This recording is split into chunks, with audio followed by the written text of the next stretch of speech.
Alain Prost, 4 fois champion du monde de Formule 1, 51 victoires en Grand Prix, une carrière qui a marqué l'histoire du sport automobile. En France, comme à l'international, ce nom est associé à l'excellence automobile, à l'intelligence de course. Mais derrière ce palmarès exceptionnel se cache une toute autre histoire, beaucoup moins glorieuse. Après avoir brillé au volant d'une Formule 1, Prost a voulu se lancer dans une carrière en dehors de la piste en créant sa propre écurie, Prost Grand Prix. Une écurie française, 100% tricolore avec un moteur français, des sponsors français, mais malheureusement, cette histoire va rapidement tourner au cauchemar.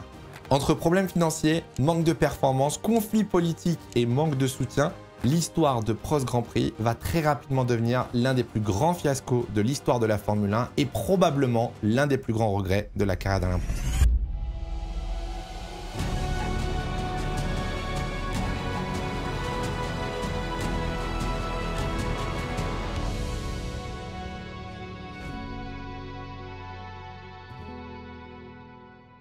Alors l'histoire commence 10 ans avant la création de Prost Grand Prix. Fin des années 1980, Alain Prost est donc coéquipier de Ayrton Senna chez McLaren, au volant d'une des voitures les plus performantes de l'histoire de notre sport. Je pense que vous le savez tous, mais cette rivalité est très rapidement devenue une guerre entre deux coéquipiers. La relation s'est très rapidement détériorée et à la fin de la saison 1989, Alain Prost a donc pris la décision de quitter McLaren et de ne plus jamais rouler aux côtés de Ayrton Senna.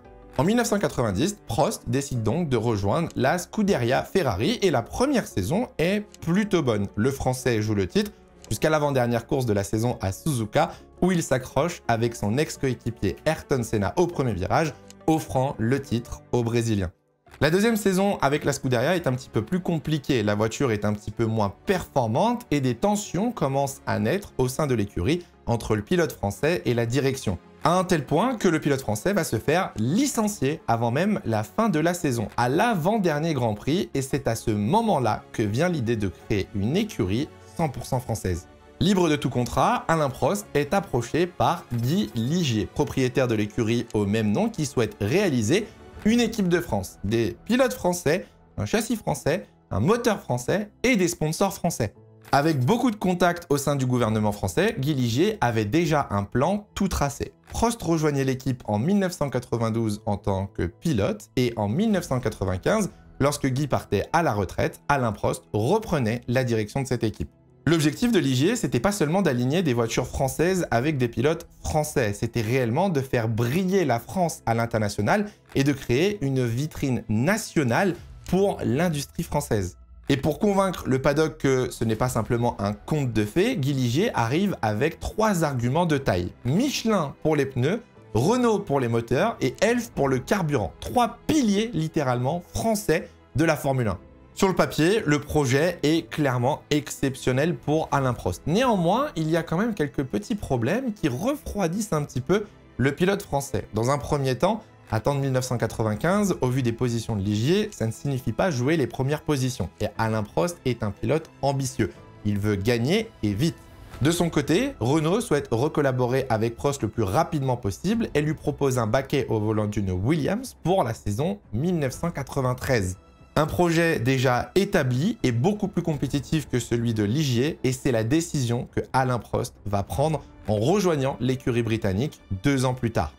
Cette décision, c'est clairement la bonne. Malgré une année sabbatique et quelques tests pour Ligier à Manicourt en 92, Alain Prost remporte son 4e et dernier titre en 1993 au volant d'une Williams. Suite à ça, Alain Prost prend donc la décision de prendre sa retraite, mais ne s'éloigne pas tout de suite des paddocks. En 1994, il devient consultant pour la chaîne française TF1, puis participe à des tests et devient 3e pilote pour McLaren et conseiller technique au sein de la saison 1996. Cette expérience lui permet de mieux comprendre le fonctionnement d'une écurie de Formule 1, de mettre un premier pas dans le business de la gestion d'entreprise, jusqu'à ce qu'une nouvelle opportunité se présente à lui. En 1996, la rumeur grandit que Renault souhaiterait quitter la Formule 1, malgré une domination avec Williams et Benetton, et cette nouvelle inquiète au plus haut point l'État français qui souhaite maintenir cette vitrine nationale en Formule 1. La seule équipe française resterait alors Ligier, une équipe en grande difficulté et ça depuis 1992. Guy Ligier a vendu son écurie à Cyril de Rouvre qui lui a permis de sécuriser un moteur Renault en 92. Mais en 94, de Rouvre s'est fait rattraper par la justice et a donc revendu cette équipe à Flavio Briatore. L'objectif de Flavio, c'est de sécuriser le moteur Renault en Formule 1 pour pouvoir l'utiliser au volant de sa Benetton. Sauf qu'en 96, le moteur Renault est remplacé par le moteur Mugen Honda et à ce moment-là, Flavio Briatore souhaite tout simplement se débarrasser de cette écurie qui pourtant ne performe pas si mal avec quelques performances encourageantes comme par exemple la victoire de Olivier Panis à Monaco en 96. L'État français décide donc de retourner voir Alain Prost afin de remettre au jour cette idée d'une écurie 100% française en Formule 1. Le quadruple champion du monde n'est pas forcément contre cette idée, mais impose des obligations. Prost souhaite avoir des garanties financières afin de pouvoir développer son projet correctement. On estime ça entre 400 et 500 millions de francs pour l'époque et souhaite un projet stable de 5 ans. Le gouvernement de Chirac active donc son réseau pour essayer de trouver un soutien financier pour le projet d'Alain Prost. Canal+, Gauloise, Bic, Alcatel répondent présentes et Peugeot s'engage même à fournir un moteur à partir de la saison 1998 pendant 5 ans et ça gratuitement. Sur le papier, le projet semble être exceptionnel, mais la réalité est bien différente. Malheureusement, le budget n'est pas atteint. On est très loin des 500 millions demandés. En réalité, on est à 250 millions de francs et Prost doit donc injecter son propre financement pour continuer à développer cette équipe. Le projet n'est même pas encore lancé officiellement que la question financière est déjà un problème et une inquiétude du côté d'Alain Prost. Les conditions sont donc réunies, la vente peut donc officiellement se faire. Flavio Briatore n'a plus aucun intérêt à garder l'écurie Ligier et Alain Prost devient donc officiellement le propriétaire de cette équipe au début de la saison 1997. Maintenant, reste à trouver un nom. Alain Prost aurait bien aimé garder le nom Ligier ou alors l'appeler Équipe de France, ce à quoi les sponsors se sont opposés. L'objectif était de trouver un nom un petit peu plus vendeur, un petit peu plus prestigieux qui appelait au succès. Et c'est ainsi qu'est arrivé le nom Prost Grand Prix qu'Alain Prost a accepté à contre-cœur. Vous connaissez désormais officiellement l'histoire de la naissance de Prost Grand Prix. Maintenant, place à la piste. 1997, la première saison officielle de Prost GP. Bon, en réalité, c'est juste une continuité de la saison 96 de Ligier avec les mêmes équipements. L'objectif pour Prost était réellement de se préparer pour la saison 98 avec un gros changement de réglementation technique. La Prost JSP 45 de son petit nom, designée par Loïc Bigois et motorisée par un moteur Mugen Honda, a un énorme avantage. Elle est équipée de pneus Bridgestone et au-delà de ça, Prost GP fait partie des écuries de développement pour Bridgestone, ce qui signifie que les pneus sont mieux adaptés à la voiture de Alain Prost. Un deuxième argument de taille, c'est Olivier Panis, qui sort d'une très bonne saison 1996 et qui est directement placé au centre du projet Prost GP. Il est accompagné par un pilote japonais placé par Honda, Shinji Nakano. Les objectifs pour cette première saison, ils sont plutôt simples. C'est de faire déjà aussi bien que ce que Ligier avait fait en 1996, voire même peut-être un peu mieux, et si possible, pourquoi pas, essayer d'aller chercher des podiums. Et honnêtement, ça démarre plutôt bien. Dès le premier Grand Prix de la saison en Australie, Olivier Panis offre les premiers points de son histoire à Prost Grand Prix en terminant 5e. Alors je vous rappelle, c'est seulement le top 6 qui marquait des points à l'époque. Panis estime qu'il aurait pu faire même bien mieux qu'une 5e position car il a été victime de problèmes moteurs durant le Grand Prix et qu'il aurait peut-être même pu faire un podium dès sa première course. Mais pas de panique parce que ce podium arrive directement dès la deuxième course de la saison. Au Brésil, Olivier Panis termine 3e et décroche le tout premier podium de l'histoire de Prost GP. La saison 97 de Panis, honnêtement, est ultra impressionnante. Malgré quelques petites contre-performances comme en Argentine avec un abandon ou à Imola ou une mauvaise course, le pilote français enchaîne les bons résultats et les top 5 pendant que pour son coéquipier, c'est un petit peu plus compliqué. Le japonais n'a tout simplement marqué aucun point après le Grand Prix d'Espagne. Alain Prost décide donc de se séparer du pilote japonais, ce à quoi Honda s'oppose très fermement. Le motoriste japonais est frustré d'avoir été remplacé par Peugeot pour la saison 98. Mais Alain Prost accepte et décide de laisser le pilote japonais au sein de l'écurie. De son côté, Alain Prost va concentrer toutes ses ressources sur la suite de la saison pour la voiture d'Olivier Panis. Mais très rapidement, du côté de Shinji Nakano, forcément, il va y avoir un petit peu ce sentiment d'être isolé au sein de l'écurie Prost Grand Prix. Après le Grand Prix d'Espagne, on est donc au premier tiers de la saison 1997 et Prost GP impressionne avec déjà 2 podiums, Olivier Panis est 3e au championnat pilote derrière Villeneuve et Schumacher et on se dirige tout droit vers le Grand Prix du Canada 1997 qui va être très clairement un tournant dans l'histoire de Prost GP. Qualifié 10e sur la grille, Olivier Panis va venir s'accrocher avec Mika Häkkinen au départ du Grand Prix. En repartant dernier, le pilote français effectue tout simplement une course exceptionnelle et remonte jusqu'à la 7e position. Au 52e tour, alors qu'il est à la porte des points, Olivier Panis va subir une sortie de piste extrêmement violente au virage 5. Ah oui, il s'est complètement perdu dans cette petite courbe, il arrive extrêmement rapidement. Le Français est propulsé dans le mur de pneus suite à une rupture de suspension arrière gauche de sa Prost GP. Olivier Panis est lourdement blessé et ses 2 jambes sont cassées. Le drapeau rouge est immédiatement déployé et la course est définitivement arrêtée. Dans le malheur des uns, fait le bonheur des autres, son coéquipier, le pilote japonais, profite de cet abandon et des problèmes d'embrayage de David Coulthard pour terminer 6e et marquer les premiers points de sa saison. Mais l'important n'est pas là. Pour Alain Prost, son meilleur pilote, son élément clé de son écurie, vient de se blesser et va être absent des circuits de Formule 1. Sans Olivier Panis, Prost doit donc trouver un remplaçant pour mener cette équipe française dans la bonne direction. Et c'est un jeune pilote italien qui va être pris du nom de Jarno Trulli, petit protégé de Flavio Briatore. L'Italien montrait de très bonnes choses au volant de la Minardi et ses performances vont rapidement se confirmer au volant de la voiture française. Pour sa première qualification, il se place en 6e position au Grand Prix de France, Grand Prix à domicile pour Prost GP, et durant les 7 courses qu'il va faire avec l'écurie française, Trulli aura quelques bons résultats, comme une 4e place par exemple à Hockenheim. Et pour sa dernière course, avant le retour d'Olivier Panis, Jarno Trulli effectue probablement le meilleur résultat de Prost GP. Placé 3e sur la grille, il effectue un excellent départ et prend la tête du Grand Prix dès le premier tour. L'Italien aura mené 37 tours au volant de sa Prost GP avant que son moteur Honda lâche au 57e tour.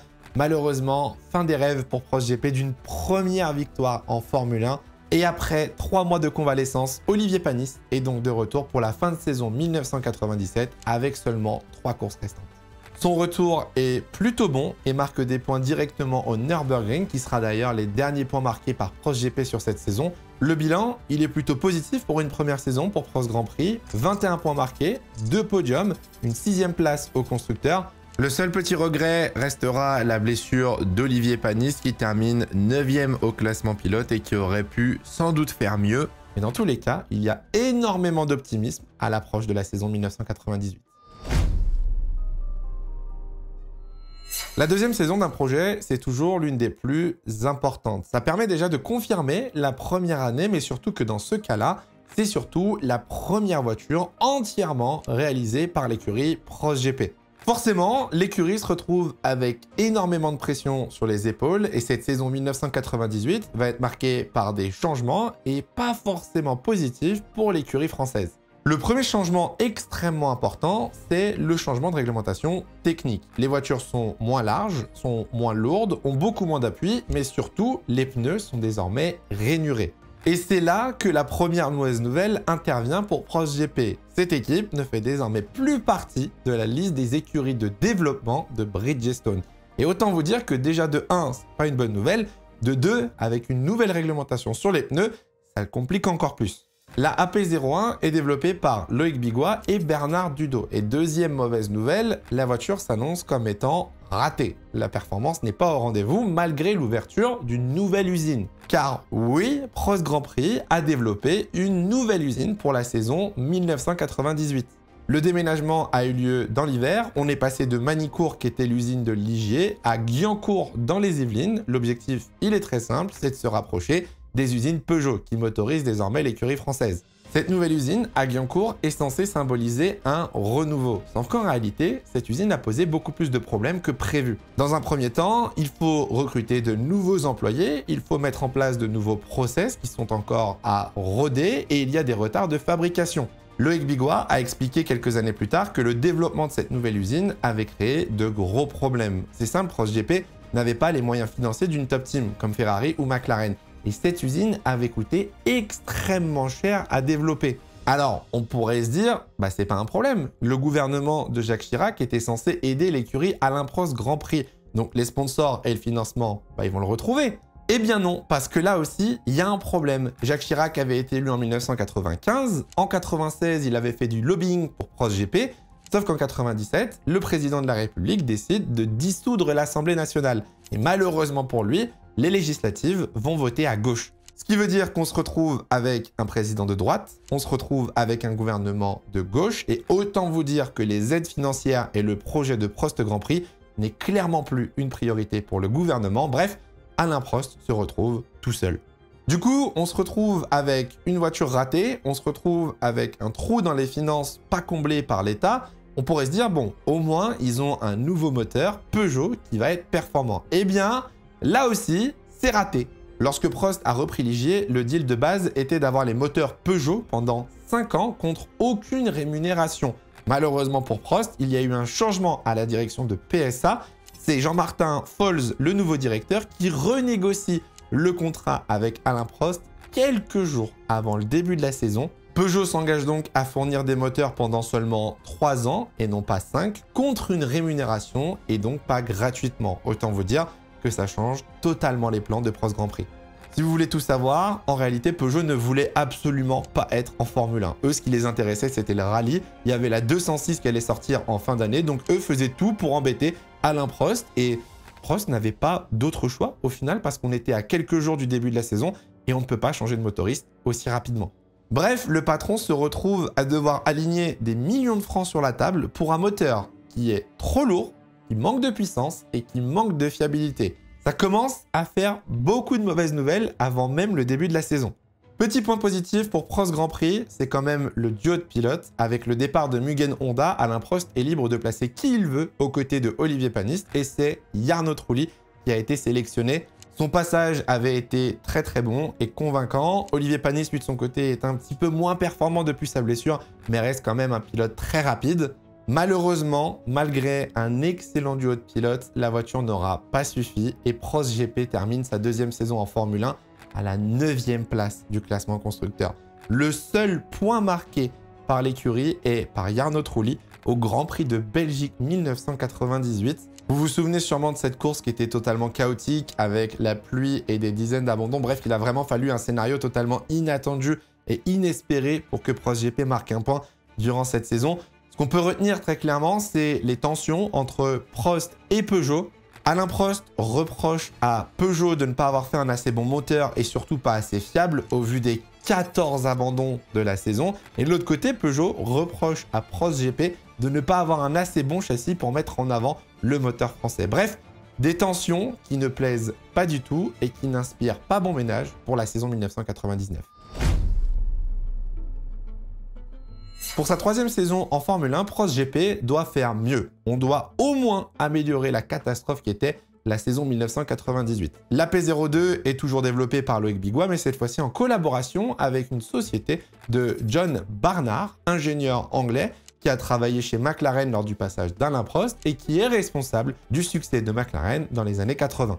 Sur le papier, l'AP02 semble être une meilleure voiture que l'AP01. Le problème reste le même, le moteur Peugeot, qui n'a pas été développé, tout simplement parce que Peugeot ne veut pas être en Formule 1, eux ils veulent faire du rallye. Malgré tout ça, on a quand même gardé le duo Olivier Panis-Jarno Trulli et la voiture semble quand même aller un petit peu mieux. Maintenant, reste à voir ce que ça donne sur la piste. Alain Prost motive donc ses troupes et ça semble mieux fonctionner, vu que Olivier Panis marque directement son premier point de la saison dès la 2e course au Brésil. Le Français reterminera dans le top 6 en Allemagne et malgré ça, on dirait que la ProstGP semble aller mieux vu qu'elle termine en général dans le top 10. Quand elle termine des grands prix, parce que oui, le problème de ProstGP, ça reste la fiabilité des moteurs Peugeot qui ne sont toujours pas fiables. Le moment clé de cette saison 99, il arrive au Nürburgring, avec une course totalement folle dont vous vous souvenez peut-être. Cette scène mythique au départ avec les premiers pilotes qui jumpent le start, puis une course marquée par les changements météo et les rebondissements. Bref, Jarno Trulli réussit à passer de la 10e place sur la grille à la 2e place sur le podium. Après 2 ans d'attente, Prost GP regoute au podium et on y voit là comme une sorte d'espoir, hein, une lueur un petit peu pour remotiver toute l'équipe. Cette 2e place offre la 7e place au constructeur pour Prost GP avec 9 points marqués en tout. C'est 9 fois plus que la saison précédente et on pourrait se dire qu'avec ces résultats, l'espoir est de retour, tout va dans la bonne direction. Eh bien non, ce n'est pas le cas. Les tensions entre Alain Prost et Peugeot ne font qu'augmenter. Prost reproche de plus en plus le manque de performance et de fiabilité des moteurs français en expliquant que Prost GP rate de gros résultats à cause de ses moteurs. De l'autre côté, Peugeot prend en considération les déclarations du champion du monde et décide de retravailler sur un tout nouveau moteur pour la prochaine saison en espérant avoir un peu plus de performance. On arrive donc à la fin de saison et histoire d'en terminer une bonne fois pour toutes, les 2 pilotes décident de quitter l'écurie. Panis et Trulli quittent Prost GP à la fin de la saison 99. Alors que Prost fait face à un manque de performance de sa voiture, un manque de puissance et de fiabilité de son moteur, des problèmes financiers, Alain Prost doit désormais trouver 2 nouveaux pilotes pour la prochaine saison de Formule 1. Et dites-vous que là, le départ de Panis, il fait extrêmement mal. Il était là depuis le départ, depuis la création du projet. Il était le centre littéralement de cette écurie française en tant que pilote français. Et c'est lui qui portait cette écurie à bout de bras. La saison 99 aurait pu laisser beaucoup d'espoir, mais au final, ce n'est qu'une saison de sursis par rapport à 98. L'hiver approche et les doutes commencent à s'installer. Plus de pilotes, un moteur grandement critiqué et un patron qui commence à douter de tout et surtout de lui-même. L'an 2000 arrive, début d'un nouveau millénaire et la saison 99, mine de rien, permet d'espérer de grandes choses chez Prost GP. On a eu les promesses d'un nouveau moteur, on recrute 2 nouveaux pilotes, bref, le nouveau millénaire peut s'annoncer ambitieux du côté français. En ce qui concerne les pilotes, Alain Prost décide de recruter un très bon duo de pilotes. Un ancien ami à lui, Jean Alesi, vainqueur en Grand Prix en 1995, 32 fois sur le podium, un pilote d'expérience et surtout très talentueux. Pour l'accompagner, un jeune pilote allemand que vous connaissez sûrement, protégé de Ron Dennis à l'époque, Nick Heidfeld, tout jeune promu et champion de Formule 3000. Heidfeld est considéré comme l'un des futurs grands pilotes de la prochaine génération et donc au final, sur le papier, le duo de pilotes reste quand même très très bon. Avec les résultats des dernières saisons, malheureusement, Prost GP avait perdu la collaboration de Canal+ et Alcatel, qui ont été remplacés par Yahoo et LVMH. Des nouvelles rentrées d'argent qui vont faire du bien. Les finances de l'équipe étaient vraiment au plus bas et on commençait à s'inquiéter à un tel point où Alain Prost ne pouvait même plus payer des séances d'essai privées. Du côté de la voiture, la P03 est encore une fois designée par Loïc Bigois et cette fois-ci aux côtés de Alan Jenkins, passé par Stewart. Pour sa dernière année de contrat, Peugeot était donc censé ramener un tout nouveau moteur, censé être plus puissant et plus fiable. Et les problèmes arrivent, le moteur a des retards de production. L'inquiétude s'installe dans le clan Prost GP et cette inquiétude va se confirmer dès les essais de début de saison, car oui, le moteur Peugeot est un fiasco. Alors, il n'y a pas que le moteur Peugeot, parce que techniquement, la voiture aussi est totalement ratée, mais bref, niveau performance, rien ne va. En plus que le moteur manque encore une fois de puissance et ne soit pas performant, le plus gros problème pour Prost GP, c'est la fiabilité. Car oui, Prost GP ne peut même pas effectuer une simulation de course tellement le moteur de Peugeot est peu fiable. Vous imaginez quand même la dinguerie? Prost GP n'est au début de la saison pas capable de finir un Grand Prix. La saison s'annonce cauchemardesque pour Alain Prost et ce cauchemar va vite devenir une réalité. Bon, je vais vous épargner le déroulé de la saison, mais pour l'année 2000, il faut retenir 2 choses, 2 chiffres pour être exact. 0 et 53. 0, c'est le nombre de points marqués par les 2 Prost GP sur la saison 2000. 53, c'est le nombre de moteurs Peugeot cassés durant la saison. Je vous jure que c'est pas une blague. 53 moteurs cassés. La saison est catastrophique. En 17 courses, dites-vous que c'est 23 abandons en course, 7 doubles DNF. Le meilleur résultat pour Heidfeld, c'est une P9 à Indianapolis et en Australie. Le seul point fort, je pense, pour l'écurie Prost Grand Prix, ça a été le Grand Prix de France où pour la première fois de la saison, les 2 pilotes ont réussi à râler l'arrivée. Dites-vous qu'à la course suivante, il y a eu un énorme micmac entre les 2 pilotes où on demandait à Heidfeld de laisser passer Alesi Les deux pilotes ne se sont pas compris, se sont accrochés et sortis eux-mêmes. Bref, vous l'avez compris, la saison était une catastrophe. Yahoo avait donc rejoint ProsGP en début de saison et décide de se barrer avant même la fin de la saison. L'écurie termine dernière au constructeur alors qu'elle avait comme objectif de finir 5e. Et à ce moment-là, au-delà du manque de performance, ProsGP devient littéralement la honte du paddock et une honte pour la nation. L'équipe perd toute crédibilité en l'espace d'une saison, les sponsors fuient, l'État ferme les yeux, Peugeot se tire faire du rallye et arrête la Formule 1. Le rêve d'avoir une écurie 100% française pour mettre en avant les valeurs nationales de l'industrie tourne littéralement au cauchemar. Et pour couronner le tout, Nick Heidfeld décide de se barrer chez Sauber, une écurie clairement bien plus ambitieuse au début des années 2000. Alesi décide quand même de rester une année de plus aux côtés de son ami Alain Prost, mais les finances sont au plus bas, les sponsors s'en vont, il n'y a plus de moteur, il faut trouver un deuxième pilote. Alain Prost est désespéré. Bref, la saison 2001 s'annonce comme la dernière chance pour la survie de ProsGP. Pas d'argent, pas de sponsor, pas de performance, pas de pilote et pas de moteur. C'est la situation de ProsGP début 2001 pour se lancer peut-être dans cette dernière saison de l'histoire de l'écurie. Au-delà de ça, pour Alain Prost, c'est plus qu'un barreau d'honneur. C'est vraiment une question de fierté. Même si tout le monde lui tourne le dos, même si plus personne ne croit en lui, Alain Prost veut quand même faire de son mieux et réussir à faire mieux que la saison 2000. Ce qui en soi n'est pas très difficile. La P04 est toujours designée par Loïc Bigois aux côtés de Henri Durand et cette fois-ci, la P04 est une évolution de la P03 qui semble un petit peu meilleure et surtout plus performante parce qu'elle a un bon moteur. Après avoir pris un refus de Mercedes, de Renault et de Honda, Alain Prost réussit à avoir un deal avec la Scuderia Ferrari. Le moteur italien à l'arrière de la P04 est renommé Acer et les performances sont déjà meilleures. Nick Heidfeld de son côté lui est remplacé par Gaston Mazzacane, pilote argentin qui ramène de gros sponsors comme par exemple PSN.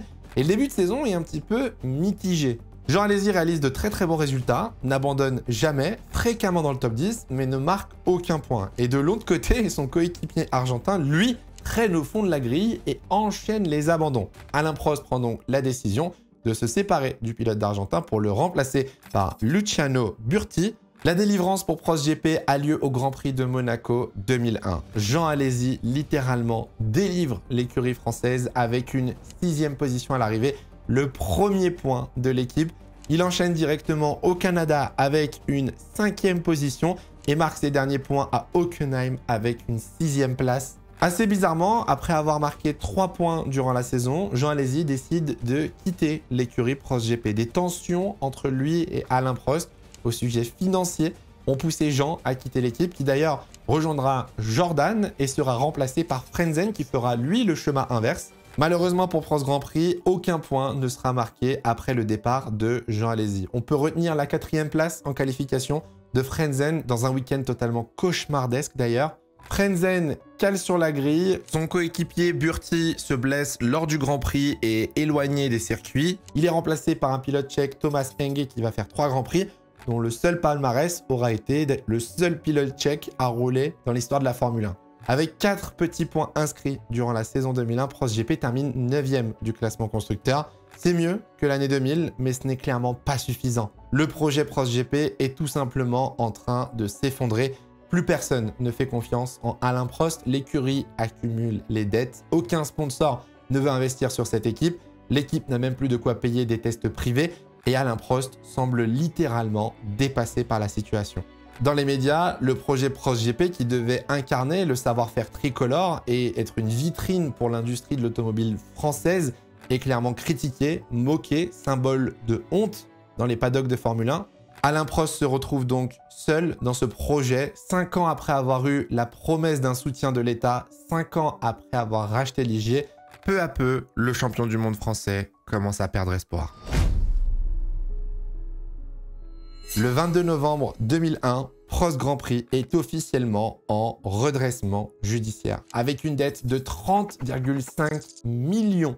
C'est pour vous dire. Et pourtant, la P05 était en cours de fabrication dans les usines de Guyancourt. Alain Prost avait l'espoir qu'un investisseur ou un racheteur apparaisse jusqu'au dernier moment. Malheureusement, le 15 janvier 2002, le tribunal du commerce de Versailles place officiellement ProsGP en liquidation judiciaire. L'aventure s'arrête là, c'est officiellement terminé. Les employés sont donc licenciés. Une grande partie d'entre eux vont se retrouver dans l'écurie Renault F1 Team. Comme un signe, l'écurie française se relance lors de la saison 2002. Les actifs, eux, de l'entreprise de leur côté ont été vendus. Il y a eu quand même quelques tentatives de rachat qui n'ont pas abouti. La première proposition venait de Pedro Diniz qui voulait investir 40%. Sauf qu'avec les actions vendues, il serait devenu majoritaire dans la société et Alain Prost ne voulait pas laisser quelqu'un prendre la direction et le management de cette équipe. Les négociations ont donc échoué. La deuxième proposition vient du prince Al-Walid bin Talal qui voulait lui aussi racheter. Si vous êtes fan de foot et de Marseille, vous le connaissez sûrement. Il s'agit là d'un prince saoudien qui voulait racheter et sauver l'écurie française. Alors apparemment, il y avait presque un accord entre lui et Alain Prost, mais malheureusement, quelques mois plus tôt, il y avait eu les attentats du 11 septembre. Et autant vous dire que les échanges économiques entre l'Europe et le Moyen-Orient étaient extrêmement refroidis. Bref, les accords ne se sont pas conclus et les négociations ont échoué. Au final, Prost Grand Prix, c'est l'histoire d'un rêve français qui s'est brisé sur la réalité. Alain Prost voulait devenir plus qu'un simple pilote de Formule 1. Il voulait faire briller la France à travers une équipe, à travers un sport. Malheureusement, pour le quadruple champion du monde, la gestion d'une équipe et d'une entreprise n'est pas une chose que l'on peut faire grâce à son talent. Ça demande du temps, de l'expérience et d'être entouré. Entre les promesses non tenues, que ce soit de l'État français ou de Peugeot, que ce soit la perte des sponsors ou des gens qui l'ont abandonné au fur et à mesure de ce projet, Alain Prost s'est retrouvé seul contre tous pour représenter un pays. Il a tenté jusqu'au bout, peut-être même trop, et comme il le dit lui-même aujourd'hui, à partir du moment où Peugeot avait modifié les accords, il aurait dû se retirer. Alain Prost aura été un grand pilote, un fin stratège, un professeur. Malheureusement pour lui, Prost Grand Prix restera l'un des plus gros échecs de sa carrière, avoir transformé la passion en entreprise, quitte à y laisser une partie de soi-même. J'espère que cette vidéo vous aura plu. J'ai pas eu la chance de connaître et de voir Alain Prost en tant que patron d'écurie. Je n'ai pas connu Prost GP à la télé, donc si c'est le cas pour vous, n'hésitez pas à nous le dire dans les commentaires. Je suis extrêmement curieux d'avoir votre avis là-dessus. Merci à tous d'être restés jusqu'au bout. N'hésitez pas à mettre un petit pouce bleu et à vous abonner. Et on se retrouve très bientôt pour une prochaine vidéo. En attendant, faites attention à vous, portez-vous bien. C'est le plus important. Ciao, ciao.